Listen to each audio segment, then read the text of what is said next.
ಸುಪ್ರಭಾತಂ. ಸುಭಾಷಿತ ಧನಹೀನೋ ನ ಹೀನಶ್ಚ ಧನಿಕಃ ಸ ಸುನಿಶ್ಚಯಃ ವಿದ್ಯಾರತ್ನೇನ ಯೋ ಹೀನಃ ಸ ಹೀನಃ ಸರ್ವವಸ್ತುಷು. ಅರ್ಥ, ಧನಹೀನಃ, ಹೀನಃ ಅಂದರೆ ಇಲ್ಲದೆ ಇರುವಂಥವನು, ಧನಹೀನಃ ನ ಹೀನಶ್ಚ, ದುಡ್ಡಿಲ್ಲ ಅಂತಂದರೆ ಅವನು ಬಡವ ಅಲ್ಲ, ಅವನು ಪೂರಲ್ಲ.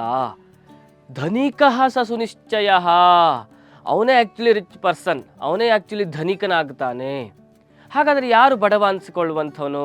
ವಿದ್ಯಾರತ್ನೇನ ಯೋ ಹೀನಃ, ನಾಲೆಡ್ಜ್ ಎನ್ನುವಂಥದ್ದು, ವಿದ್ಯೆ ಎನ್ನುವಂಥದ್ದು ಯಾರ ಬಳಿ ಇರೋದಿಲ್ವೋ, ಯಾರು ವಿದ್ಯಾವಂತನಾಗಿರೋದಿಲ್ವೋ, ಯಾರಲ್ಲಿ ಬುದ್ಧಿ ಇರೋದಿಲ್ವೋ, ಸಹ ಹೀನಃ, ಅವನು ಬಡವ, ಅವನು ಏನೂ ಇಲ್ಲದೆ ಇರತಕ್ಕಂಥವನು. ಸರ್ವವಸ್ತುಷು ಹೀನಃ, ಎಲ್ಲ ರೀತಿಗಳಲ್ಲಿಯೋ ಎಲ್ಲ ವಿಚಾರಗಳಲ್ಲಿಯೋ ಅವನು ಬಡವ ಅಂತ ಅನಿಸಿಕೊಳ್ತಾನೆ.